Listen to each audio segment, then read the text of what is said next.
we're gonna get rolling here. The House Rules Committee will come to order. Would the clerk please take attendance? Chair Schuette. Here. Representatives Aragona. Here. Wenzel. Here. Martin. Here. Posthumus. Here. DeBoer. Here. Whitwer. Liberati. Here. Hersberg. Here. Mr. Chair, you do have a quorum. Thank you. Representative Posthumus moves to adopt the minutes of the February 4th meeting. There being no objection, the motion prevails by unanimous consent. We will now be hearing testimony on House Bill 5217 and 5219. Representative Maddock will be testifying, along with Jesse Meerman of Green Pastures Dairy, Ashley Armstrong, and Chelsea Bowles of Grazing Life Farms. We'll start. How about we start with Representative Maddock, and then we'll bring up your colleagues along with her. Can we pull up some extra chairs? Yeah. Yeah. We'll bring everybody up. Yeah. Okay. Well, fantastic. We'll bring everybody up.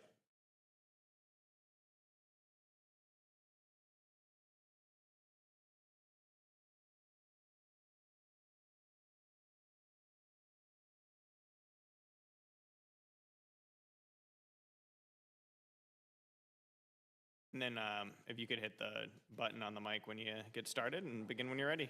So, Thank you. All right. Hi.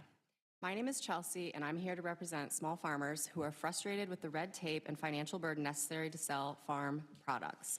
I'm also here to represent the mothers who want back the responsibility to select the foods we deem worthy for our families. My husband and I started a small farm in Dryden, Michigan 13 years ago. We raised pastured poultry and pork to sell. When our daughter was diagnosed with celiac, we added dairy cows to our farm in order to provide the raw dairy she thrives on. I do not offer herd shares, though, because liquid milk is all I'm allowed to sell to members, but it's not profitable enough on its own. If I could offer value-added products like cream, butter, and cheese, then maybe. What's wild is it's safe and legal to give away these foods, but as soon as money exchanges hands for the products, they magically become unsafe for human consumption. Small ag is suffering from overregulation on food disguised as a means of public safety. This year it will cost me almost $24 to raise one whole chicken. If you go to Costco, you can buy a whole pre-cooked one for $4.99. The cheap chicken is called a loss leader as it gets you in the door, hoping you also buy profitable goods. The industry knows that the profit isn't in the raw goods, it's in the processed convenient ones. However, the capital needed to access facilities to make them in is too high for most small producers. But even raw goods is full of red tape. I can raise a pig or steer to be slaughtered for a customer, so long as that customer buys half or whole animals. If I want to sell the same animal by the individual cut, I must pay more for USDA inspection, which often happens in the same facility with the same standards. Only difference is an inspector must be scheduled to be on site, and I need to pay for a retail warehouse license to store the frozen meat until it sells. With the current laws and red tape impeding our ability to offer products and convenience people want, who will continue to do this work? Over the last 50 years, we've already lost 52% of farms and over 700,000 acres to developers in the state of Michigan. 100,000 acres alone were lost in 2024. Passing this bill would allow some small farms a method by which to make food available outside of the traditional channels we can't afford to participate in and clearly are nonsense anyway. Thank you for your time.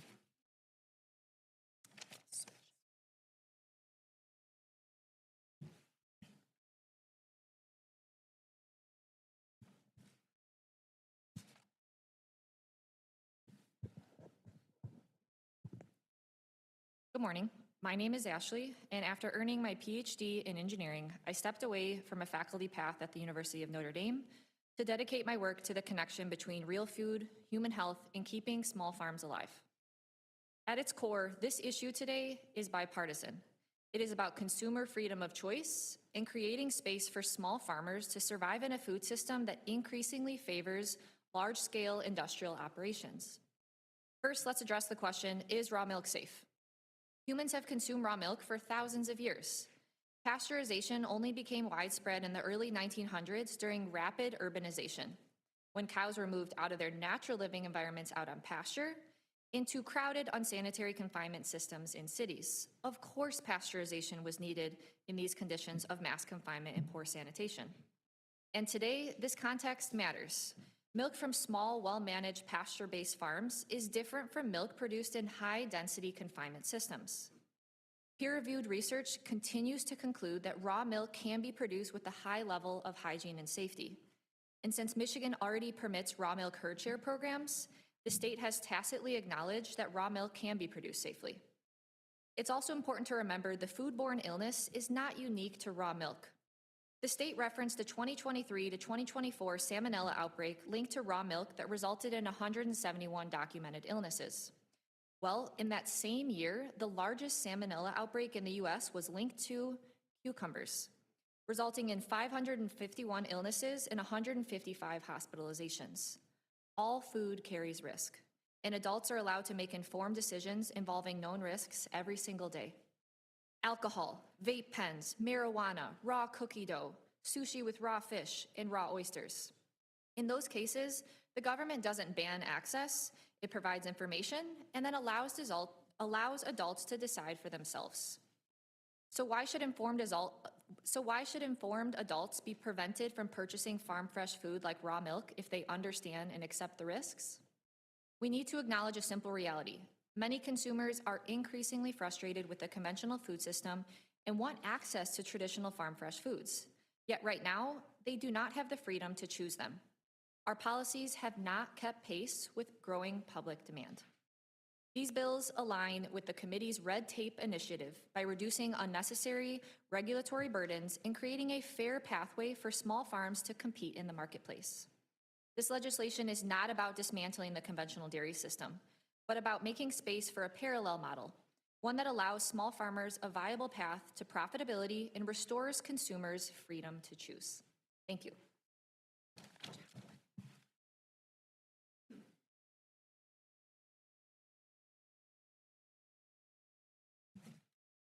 Good morning. My name is Jesse Meerman. I sure appreciate giving us the opportunity. I love living in a country where we can address our legislators directly. It's wonderful. I'm here giving testimony because I was the farmer representative on the work group that developed the policy by which fresh, unprocessed whole milk is currently available to the public, and that's the only form of raw milk that is currently available commercially. And I just want to talk a little about the safety. So when we were discussing the term raw milk, one reason the department was okay with raw milk is because they were actually assuming that as a canary in the coal mine, raw milk would generate so many illnesses that we would suddenly realize that the department is needed, is necessary to protect us from ourselves. But what they weren't considering is that their definition of raw milk is actually different than what we think of the word. We think of the word as unpasteurized milk, which it is, but the department calls all milk that is intended to be pasteurized is called raw milk. So our milk is produced without the intention to be pasteurized. That's why we call it fresh, unprocessed whole milk. It's a different product. But as well, that not only lumps in milk that is intended to be pasteurized, but milk that has been improperly pasteurized. And it also pulls in milk that has been contaminated post-pasteurization. So when you look at the CDC numbers on raw milk, it actually is including all of those numbers as well. And so that's one reason that raw milk got such a terrible reputation, is because, of course, if any product is contaminated post-handling, it shouldn't be consumed. And so what they found was when milk is actually made available to the public, they were stunned that there were so few outbreaks. In fact, the health department wanted to be included in the work group because they were stunned. The whole question they wanted answering is, why aren't people getting sick? And so we developed this whole report, not just the policy, but there's a beautiful report that was produced back in 2012. And I'd like to make this available to any of you who would like it. I brought extra copies. It's all about fresh, unprocessed whole milk work group. And I appreciate these bills are talking about many other products other than just raw milk. However, I think raw milk is an interesting one to talk about because it is the one that's supposed to get people sick the most. And if raw milk is not consistently getting people sick, then we should have confidence in other products as well, and to trust the market system that when the customer is coming to the farmer, it's not the fox guarding the hen house. We actually have an interest in protecting our customer. It's actually the opposite. The real news is that people are getting healthy, not that they're getting sick.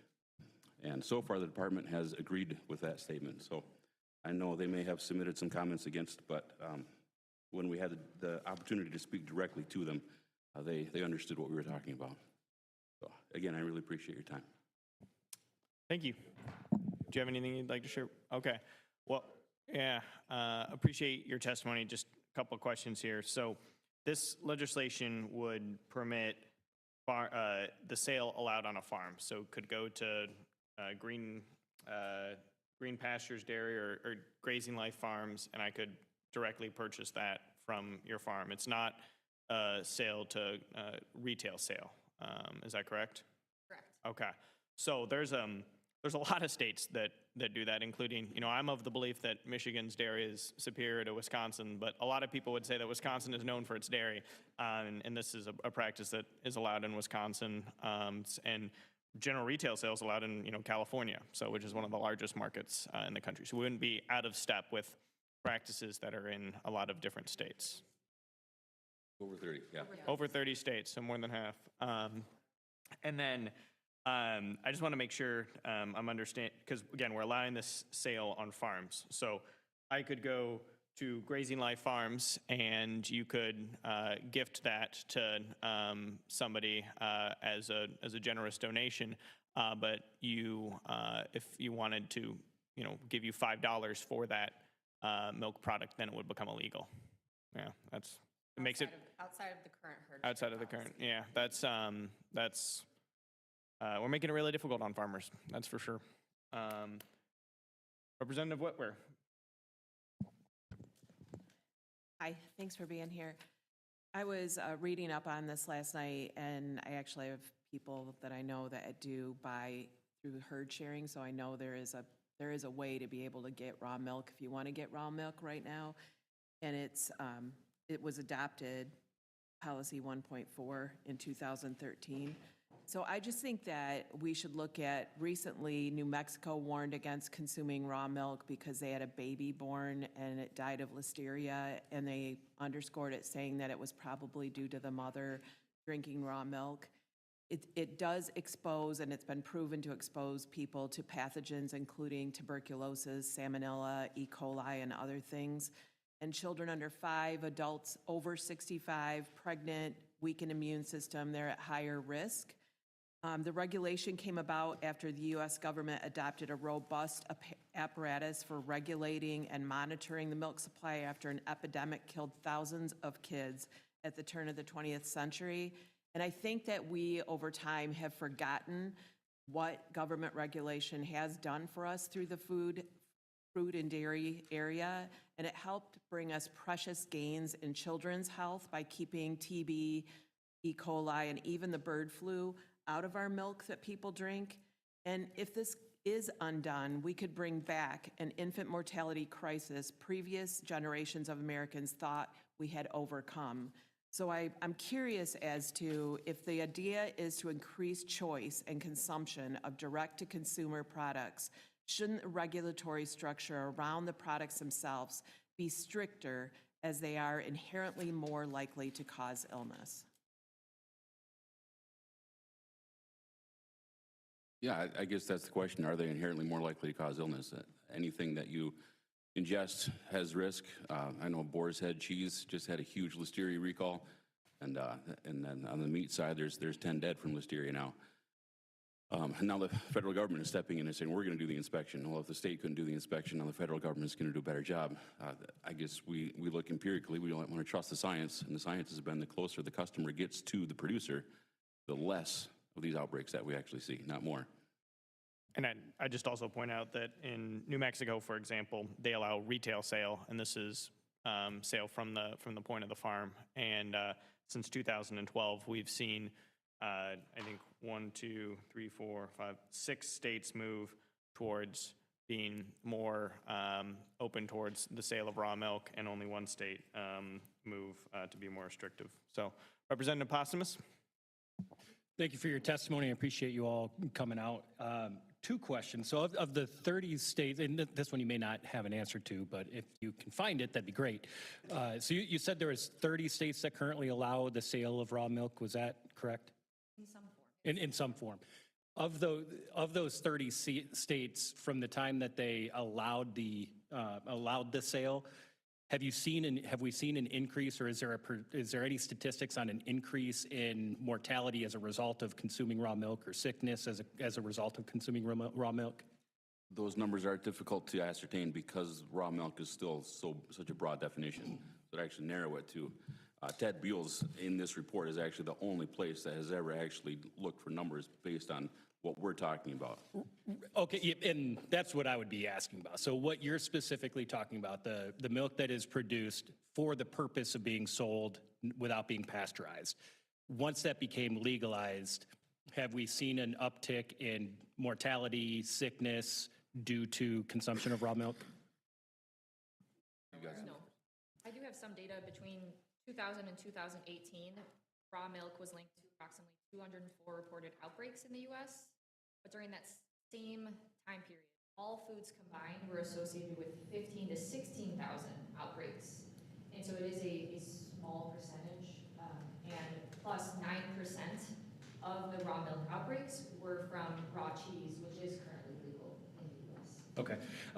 I do have one more question, but I also think it'd be important to note that at the, around 1900, I think the mortality rate and sickness rate of pretty much any foodborne illness was probably substantially higher. I think that's safe to assume across the board for all foods prior to, refrigeration and all of that.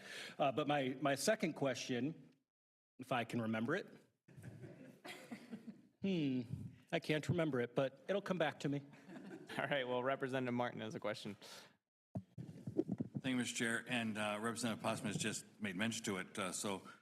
Since the early 1900s, our technology for refrigeration, transportation, we don't have cow herds very close to the urban areas just to transport and produce it. We can now do it safely over a distance and more controlled in pastures and more natural settings for a cow to be feeding and being raised versus in a crowded urban area. So we don't have the waste of the animal in such proximity or the density.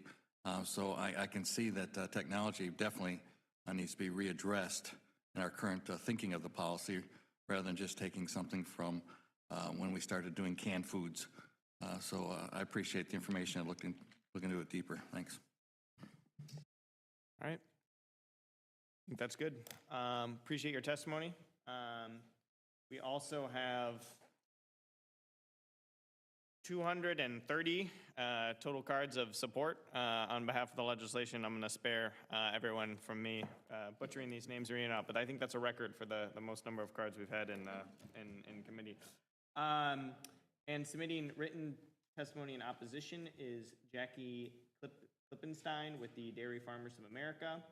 And submitting written testimony in opposition is Michaela Hefferman with the Michigan Department of Agriculture and Rural Development.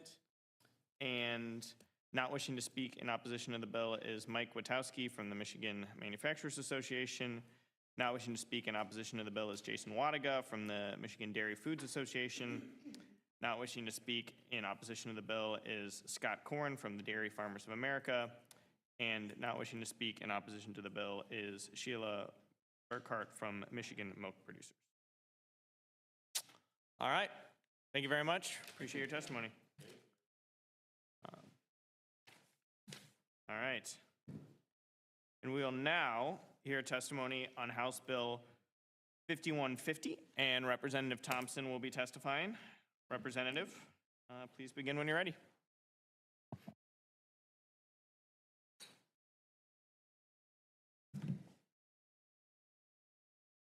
Good morning, everyone. That was not attached. Good afternoon, Chair Schuette and members of this committee. Thank you so much for taking the time today to hear testimony on my legislation, House Bill 5150. Respiratory therapists are specialists in the heart and lungs. For those of you that may or may not know what a respiratory therapist is, because a lot of times they will present themselves in a room with a patient and you may not know if they're a nurse or the respiratory therapist. So their main purpose is to maintain an airway, which is directly related to heart and lungs. That is their specialty. As a nurse, I have had the opportunity to work alongside respiratory therapists, and I truly appreciate their unique expertise. Not only because are they strategically trained on only the heart and lungs, but also they help nurses along the way. There's a lot of things that nurses can do, the respiratory therapists can do, but when we have a respiratory therapist on staff or in our unit, they're taking a lot of the burden and the workload off of the nurse because we can focus on other things such as wound care, and they can do the direct maintaining of the airway or mechanical ventilation. So what House Bill 5150 accomplishes? It accomplishes three things. First, it adds a requirement for continuing education. Currently, respiratory therapists in the state of Michigan do not have to have any continuing education prior to renewing their license, which is very unlike any other healthcare profession in Michigan. All healthcare professionals need to have continuing education credits in order to maintain up-to-date current information related to disease and public health, and the respiratory therapists themselves actually asked for this. They want to be able to have continuing education credits so that they're staying up to date on current models, and this would require 15 clock hours of CEUs with licensing renewal. Secondly, the bill adds a limited license for respiratory therapist students. This limited license will be granted the second year of the student's program. Today, respiratory therapist students are training and they're actually providing care in hospitals, but there is no prescribed statutory guidance on the procedures students can and cannot perform. So as a respiratory therapist in your second year, you are in hospital settings and you are performing this care on patients alongside of a registered respiratory therapist. But some facilities will allow them to do A, B, and C, and other facilities will allow them to do X, Y, and Z, and there's no clear definition of what they can and cannot do as a student. So this would address that and make it uniform across the state, because when they're doing their training and their clinicals, it's really important that they are learning the tools and being able to access the patients when they are still in their learning environment while they are working alongside another respiratory therapist prior to graduation and being put on their own.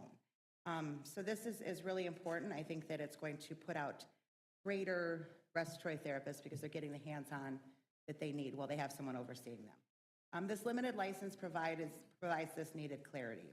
And it also protects patients by outlining which patients the students can and cannot perform tasks on. So this limited license would prevent them from actually working with critical care patients that are in the ICU that have a higher acuity, and then they would not be working with children. Obviously, children's anatomy is a lot smaller and more unique, and our pediatric patients have a higher risk for difficulties, so they would not be performing tasks on them. Finally, this bill aligns the definition of respiratory care services with current practice in the education of a respiratory therapist. This includes specifying that a respiratory therapist can evaluate cardiopulmonary function and assess the effectiveness of treatment. Something I want to say about that is, for those of you that are not from the medical field, cardiopulmonary has a lot to do not just with your airway. Obviously, we know that red blood cells have the oxygen that's carried through your body, which is if your kidneys are not working properly, you're not processing that oxygen is not getting to your heart and to your lungs so that you can breathe well. So a lot of this has to do with an acid-base balance, and they need to be drawing labs. They need to draw arterial blood gases. They need to be able to find out different lab levels. So they're truly not just working on the lungs. Everything about what they do has to do with your kidney function, your heart, lab work, getting rich oxygenated blood to you, your vital signs. They're looking at a lot more than just respiratory care, and the legislation needs to address that, and they should be able to have access to that. So this bill, I believe, is going to strengthen the respiratory care field. Continuing education promotes them staying up to date on latest treatments. Limited license provides the clarity and the uniformity in their training, and these bills make it clear that respiratory care services, what they really do include. And I'm happy to answer any questions that you may have, and I thank you for your time this morning. Thank you, Representative. So this bill does not promulgate any new rules, but just open sections of code where there is rule promulgation. Is that correct? Exactly. Actually, Emma, she's my legislative director. I would like her to talk a little bit about, prior to this, there was a certified respiratory therapist, and this changes that certified there was two forms. Early on in your career, you could be a certified respiratory therapist or a registered respiratory therapist in the state of Michigan. And then over a period of time, we started, the certified started moving out, and then they went straight for the registered respiratory therapist. So this limited license is kind of what took over the place of that beginning stages. Yes, the only rule being added would be that limited license, and as Rep. Thompson said, that is in a way replacing the certified respiratory credential. Okay. Great, thank you. Any other questions, members of the committee? All right, thank you, Representative. Thank you for your time. All right, next up on the agenda is testimony on House Bill 5249, and Representative Prestin will be testifying. Representative, welcome back to the Rules Committee, and begin when you're ready. Thank you, Chair, members of the committee. There'll be a lot of acronyms in this, so bear with me, and if you have any questions you may have, I'll try to explain as we go through.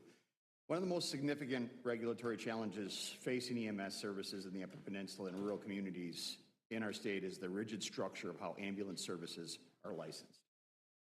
And I'll just stop right there that there's licensing within the service, and then there's licensing on the rig. When we're talking about the rig, that's the ambulance itself that's transporting. Michigan requires that all ambulance services be licensed and their rigs at the highest level of care and maintain that capability on a 24/7 basis. This all-or-nothing policy forces many volunteer-based rural providers to license only at the lowest tier, basic life support, also known as BLS, because they cannot reliably staff higher levels around the clock. From a staffing perspective, BLS requires an EMT and at minimum, an additional medical first responder to respond.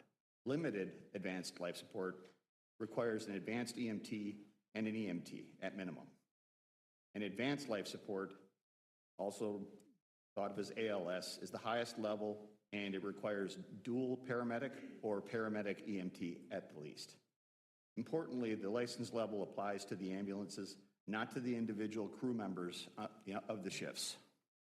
Services must select the level that they can sustain continuously, leading many rural providers where paramedics are scarce to default to BLS, basic life support, to avoid coverage gaps and compliance risks.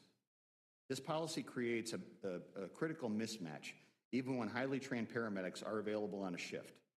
The vehicle's BLS license restricts the crew to basically doing non-invasive interventions only, oxygen splinting, CPR, basic wound management, and it's, as a paramedic myself, I'm forced to sit on my hands, ignore my advanced training, and not be able to do, in a lot of cases, what's necessary to save a life because the law prohibits it. Advanced procedures such as IVs, advanced airways, cardiac drugs, ECG interpretation, surgical airways, needle decompressions, all of these tools that we have in our scope are prohibited.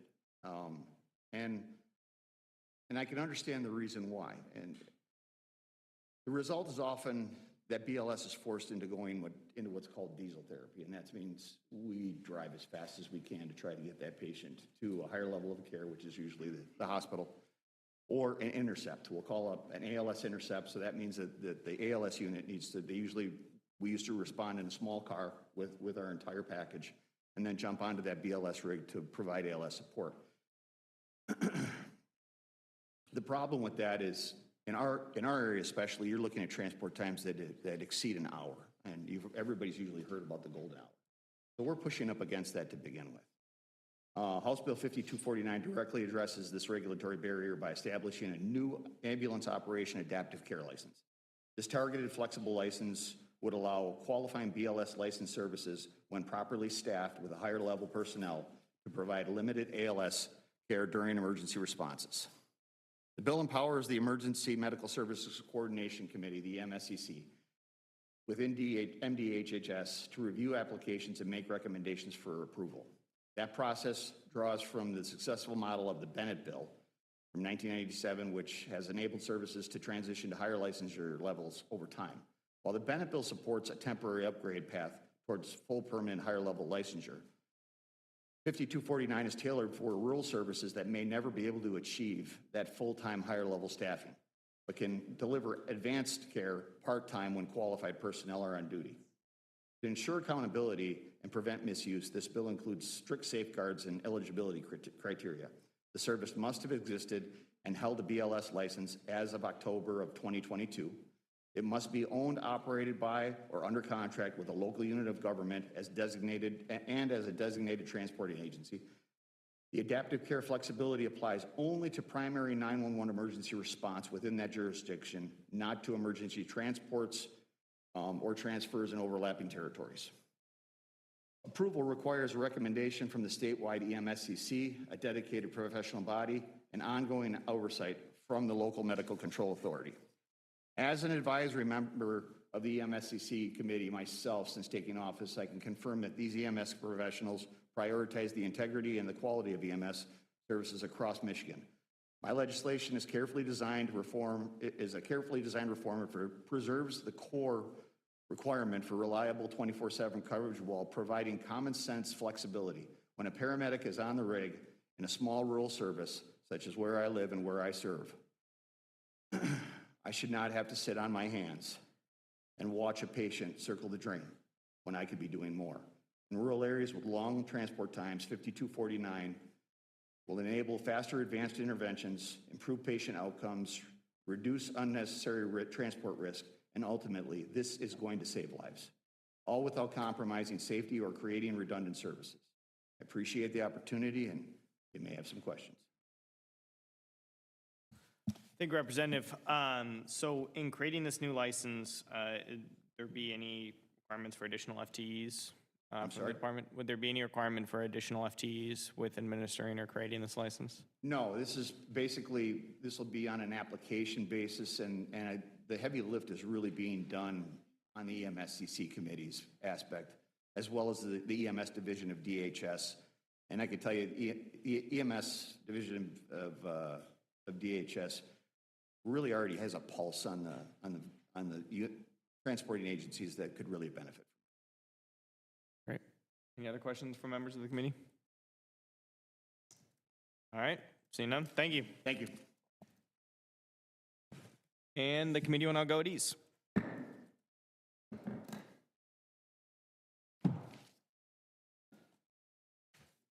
Yeah.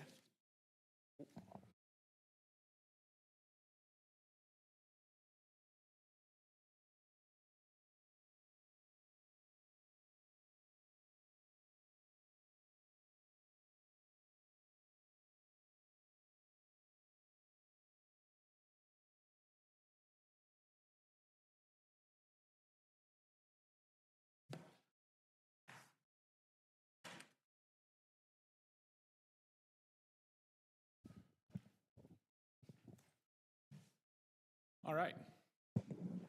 The Committee on Rules will please come to order. Thank you, Chairman Aragona. House Bill 5386. I haven't actually recognized you yet, but Oh, I've been given a specific script here by our Policy Director, Chris Jones. Do I have a motion to make Representative Aragona the permanent? Chris. We like Representative Schuette. The committee, we will now hear testimony on House Bill 5386. Representative Schuette will testify with Jenny Geis from DIS. Thank you both.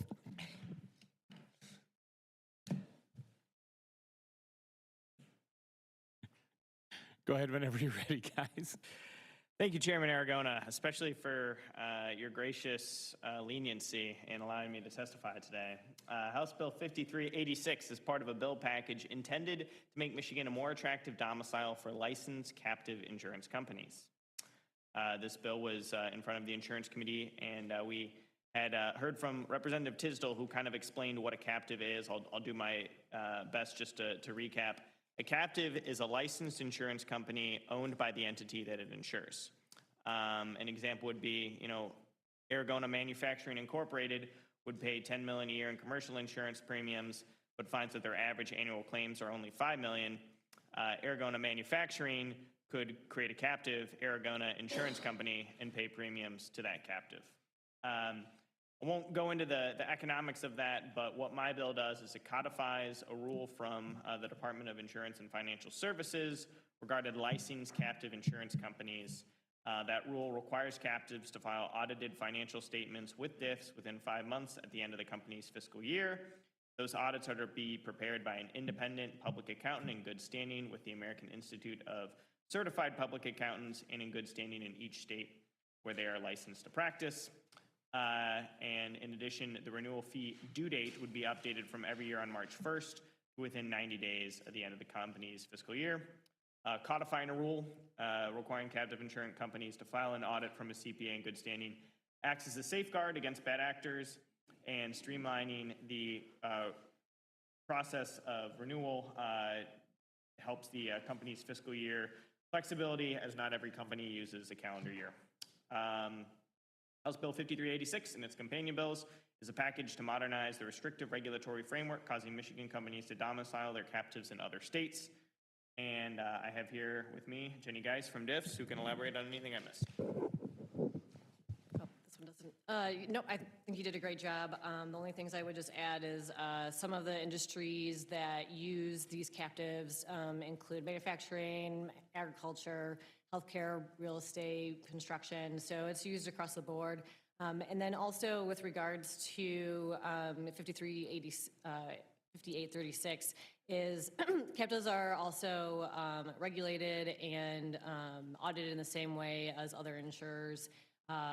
Removing this requirement would just decrease the cost of regulation and allow captives and accommodation that traditional insurance companies are already entitled to. So thank you for your time. Thank you both. Are there any questions from the committee? Any at all? All right, thank you both. Committee will go at ease, call the chair.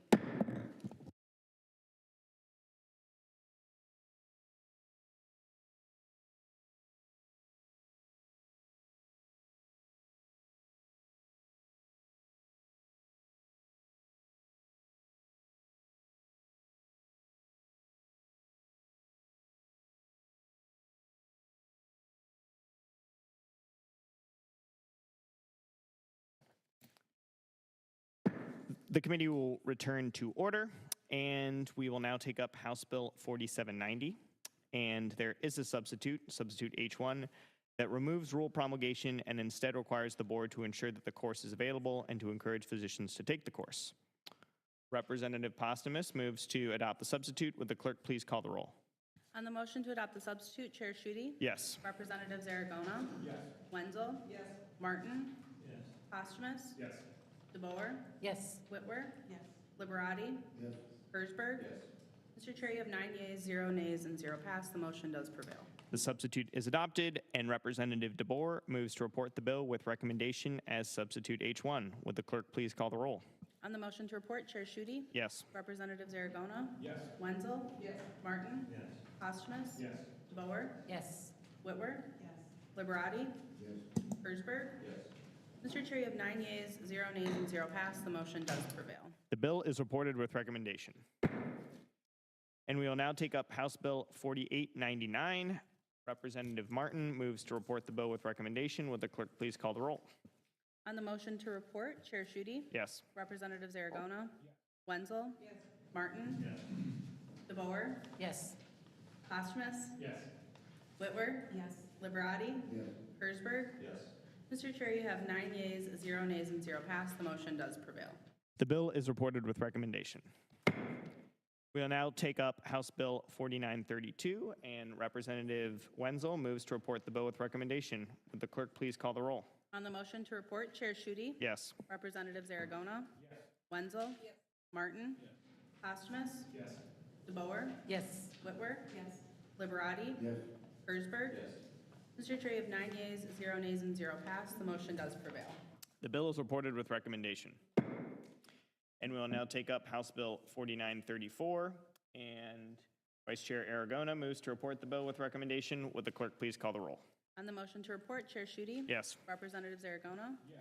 Wenzel? Yes. Martin? Yes. Posthumus? Yes. DeBoer? Yes. Whitwer? Yes. Liberati? Yes. Hersberg? Yes. Mr. Chair, you have 9 yeas, 0 nays, and 0 pass. The motion does prevail. The bill is reported with recommendation. We have no absent members, and there being no further business before the committee will stand adjourned.